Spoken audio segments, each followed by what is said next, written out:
विद्यार्थी मित्रांनो नमस्कार. मी स्वामी MS सहाय्यक शिक्षक शिरोळे स्कूल शिरोळे पुलाची स्वामी ऑनलाईन एज्युकेशनमध्ये आपल्या सर्वांचं सहर्ष स्वागत. विद्यार्थी मित्र, आज आपण इयत्ता 10वी विषय इतिहास या अंतर्गत आपण घटक क्रमांक 1 प्राचीन ते आधुनिक कालखंडातील इतिहासाचं चिकित्सक समालोचन या अंतर्गत प्रकरण 1 इतिहास लेखन पाश्चात्य परंपरा या पाठांतर्गत आपण आज दुसरा भाग अभ्यासणार आहोत.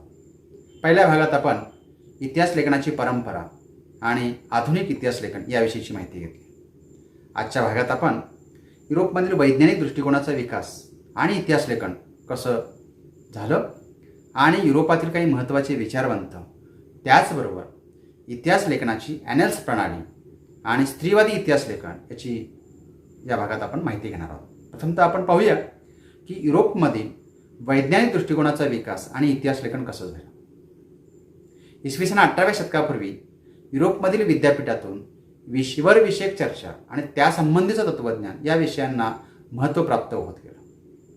इसवी सन 18व्या शतकात युरोपमध्ये तत्त्वज्ञान आणि विज्ञान या क्षेत्रात झालेल्या प्रगतीमुळं एक वैज्ञानिक पद्धतीचा उपयोग करून सामाजिक आणि ऐतिहासिक वास्तवांचा अभ्यास करता येतो यावर विचारवंतांना विश्वास वाटू लागला. युरोप, अमेरिकेमध्ये इतिहास आणि इतिहास लेखन या विषयासंबंधानं काही विचारमंथन झालं. इतिहास लेखनामध्ये वस्तुनिष्ठतेला महत्त्व येऊ लागलं. 1737मध्ये जर्मनीमध्ये स्थापन झालेल्या ग्वांटिगेन विद्यापीठामध्ये प्रथमच इतिहास विषयाला स्वतंत्र स्थान प्राप्त झालं. अशा पद्धतीने इतिहास लेखनात वैज्ञानिक दृष्टिकोनाचा उपयोग होऊ लागला. युरोपातील ज्या विचारवंतांच्यामुळं इतिहास लेखनाला एक कलाटणी मिळाली, त्या काही विचारवंतांच्या विषयीची आता आपण माहिती घेऊ. प्रथमतः आपण बघूया रेने देकार्त. रेने देकार्त यांचा कालखंड आहे 1596 ते 1650. एक फ्रेंच तत्त्वज्ञ. यांचा जन्म 31 मार्च 1596मध्ये झाला. मृत्यू आहे 11 फेब्रुवारी 1650. एक आधुनिक तत्त्वज्ञानाचा जनक म्हणून प्रसिद्ध आहेत. गणितातही मौलिक भर रेने देकार्त यांनी घातलेली आहे. फ्रान्सच्या हेग या ठिकाणी त्यांचा जन्म झाला.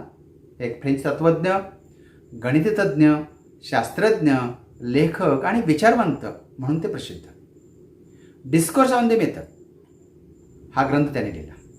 यामध्ये एखादी गोष्ट सत्य आहे हे निसंशयरित्या प्रस्थापित होत नाही तोपर्यंत तिचा स्वीकार कदापिही करू नये हा नियम शास्त्रशुद्ध संशोधनाच्या दृष्टीने महत्त्वाचा मानला जातो. या ग्रंथांच्या लेखनानं रेने देकार्तला ज्ञानाची तर्कशुद्ध आणि भक्कम पायावर उभारणी करायची होती आणि प्रमाणात ज्ञानात भर पडत राहील अशी व्यवस्था लावून द्यायची होती. इतिहास लेखनासाठी वापरल्या जाणाऱ्या ऐतिहासिक साधनांची, कागदपत्रांची विश्वासार्हता तपासून घेणं आवश्यक आहे असं त्यांचं मत होतं. स्टॉकहोम येथे निमोनियामुळं त्यांचं निधन झालं. आता आपण आणखीन एक विचारवंत व्हॉल्टेयर यांच्याविषयी आपण माहिती घेऊ.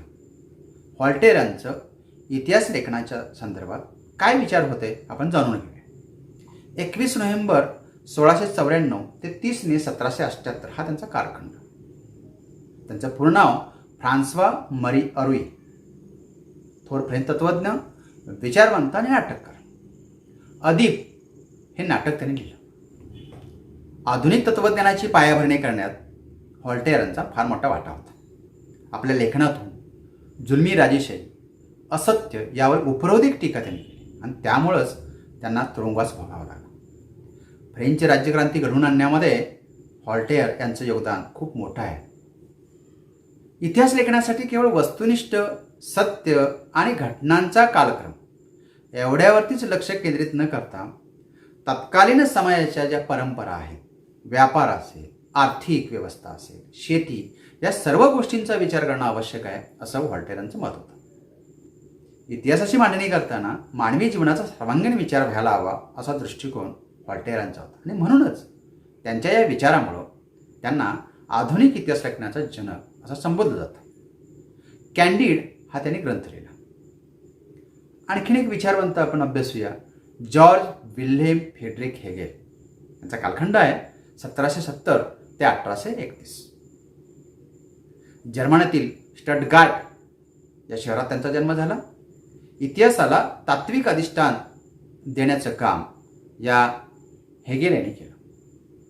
1801 साली जेना विद्यापीठामध्ये अध्यापनाचं काम त्यांनी केलं. 1817 साली हिडेलबर्ग विद्यापीठामध्ये तत्त्वज्ञानाचा प्राध्यापक म्हणून त्यांनी काम केलं. आणि या विद्यापीठामध्ये काम करत असतानाच एनसायक्लोपीडिया ऑफ फिलॉसॉफिकल सायन्सेस हा ग्रंथ त्यांचा प्रकाशित झाला. बर्लिन विद्यापीठामध्ये असताना philosophy of right and law हा त्यांचा ग्रंथ प्रसिद्ध झाला.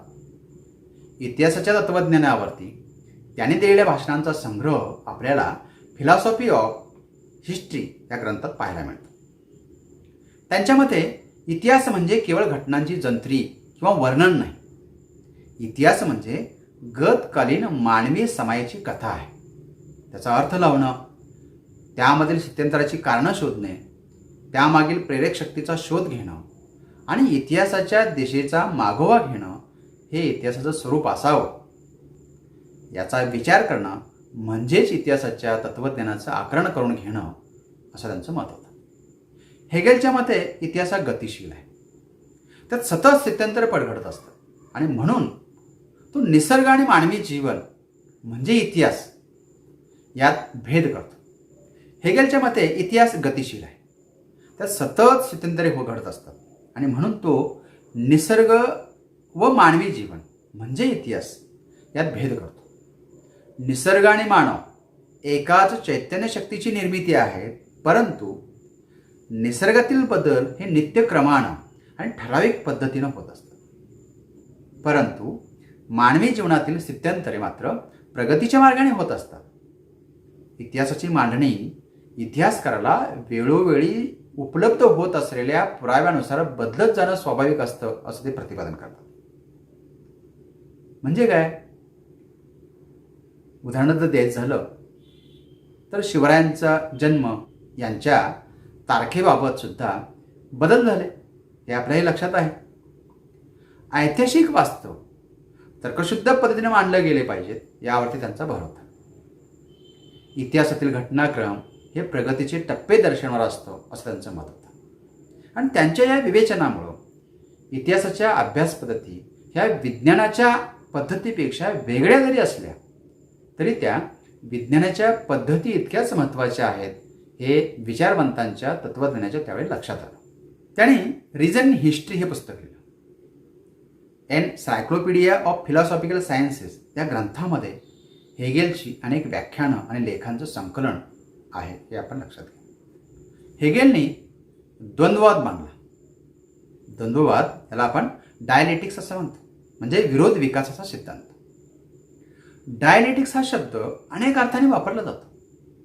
या भिन्न अर्थामध्ये एक समान सूत्र शोधायचं तर विरोधाचं निरसन करून सत्य किंवा वास्तव निश्चित करण्याची पद्धती असं सूत्र आपल्याला मांडावं लागेल.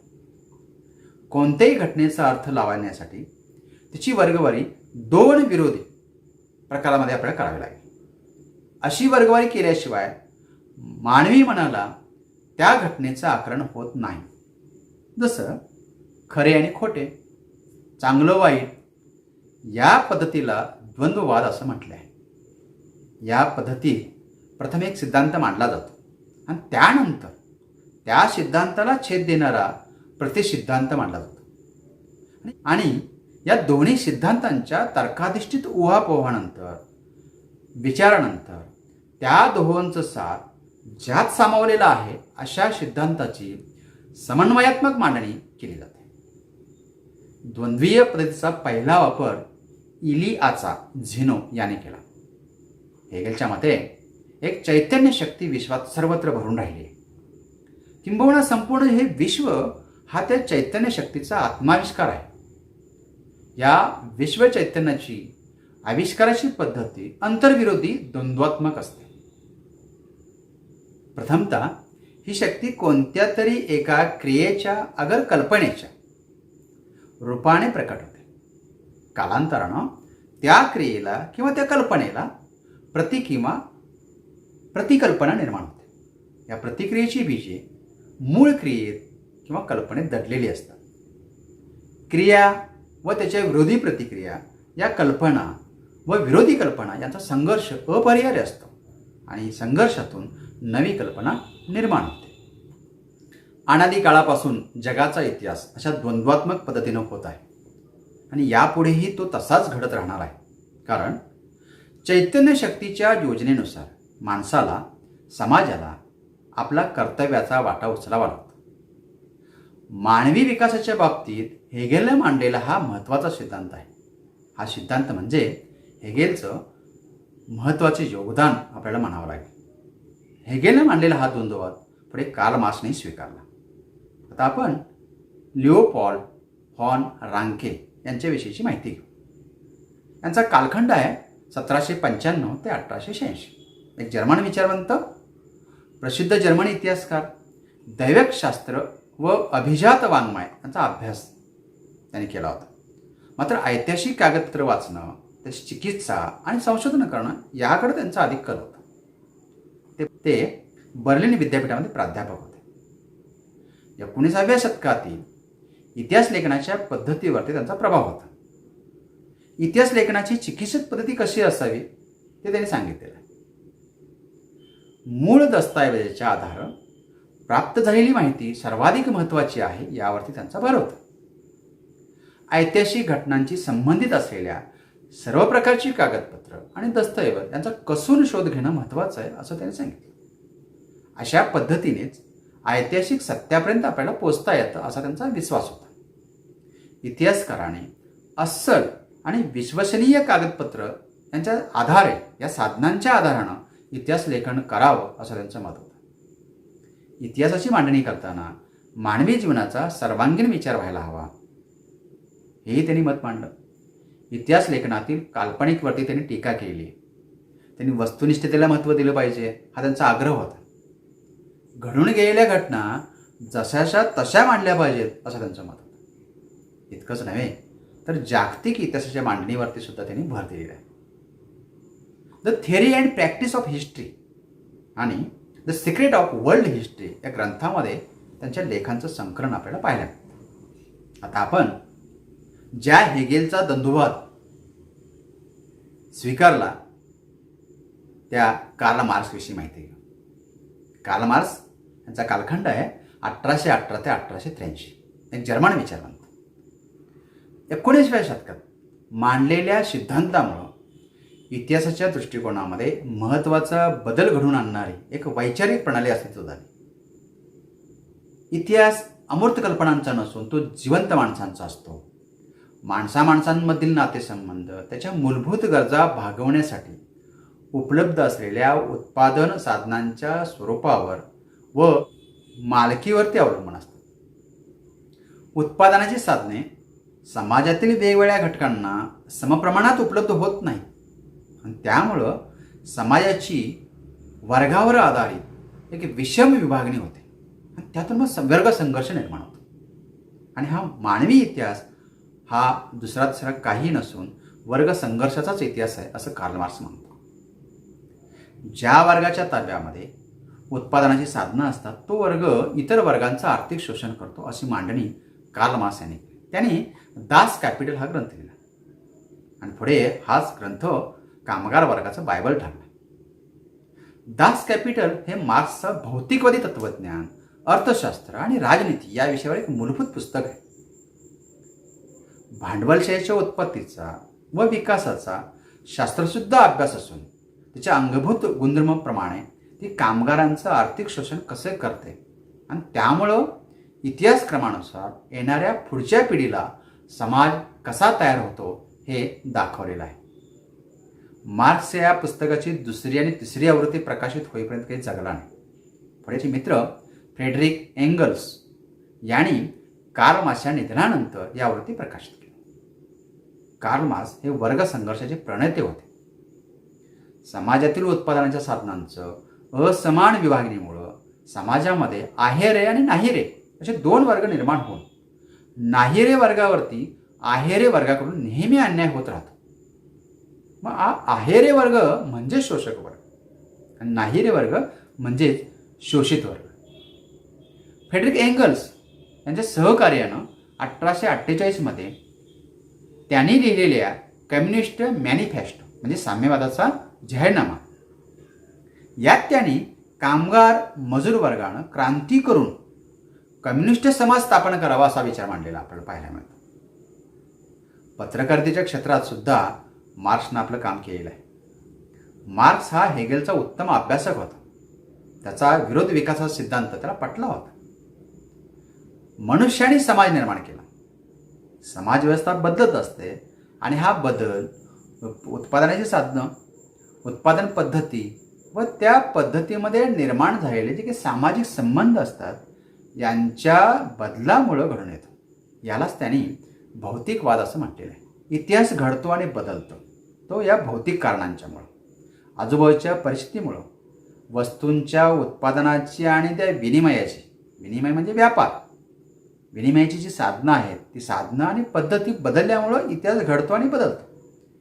यामध्ये कोणत्याही प्रकारची परमेश्वराची योजना नसते किंवा कोणत्याही महान व्यक्तीचं याच्यामध्ये कर्तृत्व नसतं असं कार्ल मार्क्स म्हणतो. साम्यवादाचा जाहीरनामा यामध्ये समाजाचा सर्व इतिहास हा वर्गसंघर्षाचा इतिहास आहे असं सांगितलेलं आहे.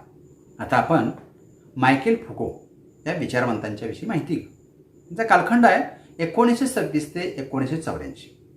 फ्रेंच तत्त्वज्ञ, इतिहासकार आणि आधुनिक इतिहासाचा एक सखोल अभ्यास. मायकेल फुको यांनी the order of things, archaeology of knowledge, ज्याला आपण ज्ञानाचं पुरातत्व असं म्हणतो, हा ग्रंथ लिहिला. या ग्रंथात इतिहासविषयक तत्त्वज्ञान त्याने सांगितलेलं आहे.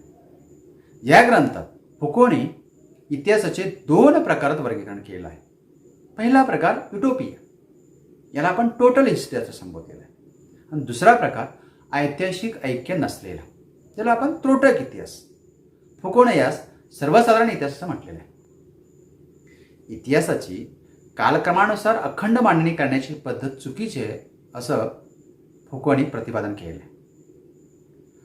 पुरातत्वामध्ये सत्यापर्यंत पोहोचणं हे उद्दिष्ट नसून भूतकाळामधील स्थित्यंतराचं स्पष्टीकरण देण्याचा प्रयत्न असतो याकडे त्यांनी लक्ष वेधलं. मग इतिहासातील जे स्थित्यंतराचं स्पष्टीकरण देण्यावर भर दिला म्हणून त्यानं या पद्धतीला ज्ञानाचं पुरातत्व असं म्हटलेलं आहे. फुकोने सत्तेचा सिद्धांत स्वीकारला. ज्ञानाची सांगड त्यानं सत्ता सिद्धांताशी घातलेली आहे. ज्ञानाचा वापर व्यक्तीच्या व समाजाच्या नियंत्रणासाठी केला जातो. सत्तेचा विचार ज्ञानाच्या पडद्याआड दडलेला असून ज्ञानाच्या निरनिराळ्या शाखा या सत्ता यंत्रणेचे केवळ भाग आहे. विवेकवाद आणि शास्त्रीय पद्धती या सत्ता प्राप्तीची आणि सत्ता वापराची साधनं आहेत असा सिद्धांत फुकोने सांगितला. आजचे तुरुंग हे सत्ता व्यवस्थेचं प्रतीक आहेत असं फुको सांगतो. आतापर्यंत आपण युरोपातील जे विचारवंत होऊन गेले इतिहास लेखन प्रक्रियेमध्ये ज्यांनी मोलाची भर घातली, त्या रेने देकार्त असतील, हॉल्टेअर असेल, हेगेल असतील, मायकेल फुको असेल, हॉर्न रांके असतील, यांच्याविषयीची माहिती. आता आपण इतिहास लेखन पद्धतीमध्ये जी काही नवीन पद्धती प्रचलित झाली त्या ॲनल्स प्रणालीविषयीची माहिती घेऊ. 20व्या शतकामध्ये इतिहास लेखनात जे काही नवीन प्रवाह रूढ झाले त्यापैकी एक महत्त्वाचा प्रवाह म्हणजे ॲनल्स प्रणाली. या ॲनल्स प्रणालीचे उद्गाते फ्रेंच इतिहासकार आहेत.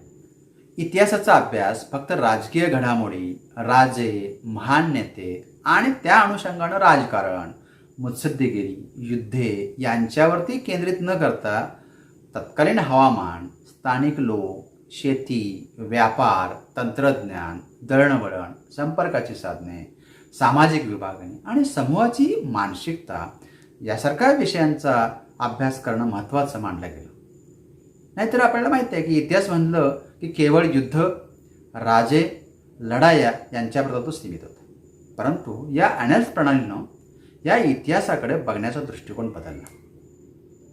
फ्रेंच इतिहासकारांनी वन आणि पर्यावरण शास्त्रामध्ये मोलाचं आणि संख्यात्मक कार्य केलेलं आपल्याला पाहायला मिळतं.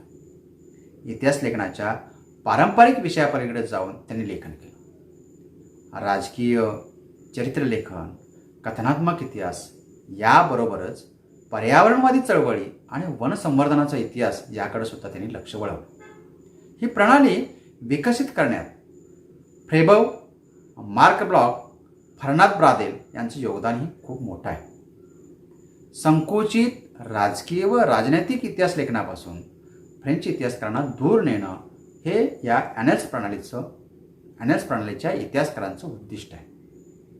सामाजिक आणि आर्थिक इतिहासाचं श्रेष्ठत्व सिद्ध करणं आणि मानववंशशास्त्र, हवामानशास्त्र, मानसशास्त्र, भूगोल आणि इतर संबंधित शास्त्राकडून मदत घेणं हा ॲनॅलिस्ट प्रणालीचा मुख्य हेतू होता. मानवाच्या सर्व विज्ञान शाखांना कवेत घेणाऱ्या इतिहासाची आवश्यकता या ॲनॅलिस्ट प्रणालीनं सांगितलेली आहे. आता आपण स्त्रीवादी इतिहास लेखनाकडे जाऊ. विद्यार्थी मित्र, SSC बोर्ड परीक्षेमध्ये स्त्रीवादी इतिहास लेखन असा एक प्रश्न आला होता. याच्यावरती टीप आपल्याला लिहायची होती आणि बरेचसेच विद्यार्थी गोंधळले, शिक्षकही काही गोंधळून गेले की स्त्रीवादी इतिहास लेखन म्हणजे पहिल्या प्रकरणातली टीप लिहायची की दुसऱ्या प्रकरणावरती आधारित टीप लिहायची असा प्रश्न उपस्थित आहे. पण मी आपल्याला सांगू इच्छितो की स्त्रीवादी इतिहास लेखनावरती टीप जेव्हा लिहायला येईल त्यावेळेला आपण या दोन्ही प्रकरणांचा म्हणजे इतिहास लेखन पाश्चात्य परंपरा आणि इतिहास लेखन भारतीय परंपरा यामधील स्त्रीवादी जे इतिहास लेखन या दोन्हींचा विचार करून आपण टीप लिहिणं खूप आवश्यक आहे.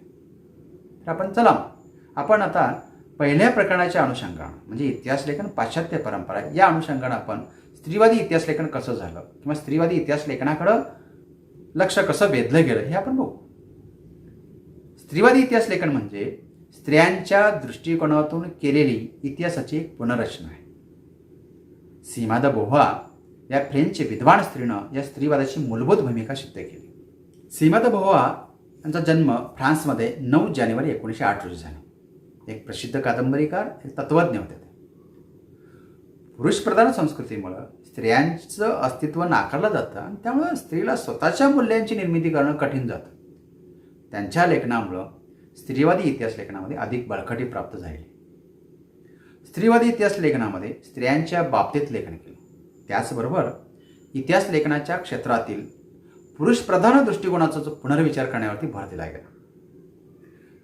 स्त्रीवादी इतिहास लेखनामध्ये स्त्रियांच्या आयुष्याशी निगडीत नोकरी असेल, रोजगार, ट्रेड युनियन, त्यांच्यासाठी काम करणाऱ्या संस्था, स्त्रियांचं कौटुंबिक आयुष्य अशा विविध गोष्टींच्यावरती संशोधन होऊन इतिहास लेखनाला सुरुवात झाली. 1990 नंतर मात्र स्त्री हे एक स्वतंत्र सामाजिक वर्ग मानून इतिहास लेखनाला सुरुवात झाली. ॲनॅलिस्ट प्रणाली असेल, स्त्रीवादी इतिहास लेखन असेल, याशिवाय सुद्धा इतिहासाची व्याप्ती वाढलेली आपल्याला पाहायला मिळते. ती अशी की मनोविकृती, वैद्यकशास्त्र, तुरुंग व्यवस्था याही विषयाचा इतिहासाच्या दृष्टीने मग पुढे विचार व्हायला सुरुवात झाली. साहित्य, स्थापत्य, शिल्पकला, चित्रकला, संगीतकला, नृत्यकला असेल, नाट्यकला, चित्रपट निर्मिती, दूरदर्शन यासारख्या विषयावरही इतिहास लिहिला जाऊ लागला. आपण जर इयत्ता 10वीचं क्रमिक पाठ्यपुस्तक जर बघितलं तर इतिहासाची व्याप्ती किती वाढली हे आपल्या लक्षात येईल. कारण मुळात इतिहास हा उपयोजित इतिहास आहे हे आपल्याला सांगितलं गेलं. इतकंच नव्हे तर खेळाचा इतिहास तुम्हाला सांगितला गेला, त्याच्यानं मनोरंजनाचा इतिहास तुम्हाला सांगितला गेलेला आहे, पर्यटनाचा इतिहास तुम्हाला सांगितला गेला आहे. हे आपण लक्षात घेतलं पाहिजे. म्हणजे इतिहासाची व्याप्ती आज वाढलेली आहे हे आपण इथं लक्षात घ्या. विद्यार्थी मित्र, पुढील भागात आपण इतिहास लेखन भारतीय परंपरा याचा अभ्यास करू. पुढील पाठाचा अभ्यास करण्यासाठी आपण लाईक करा, सबस्क्राईब करा. धन्यवाद.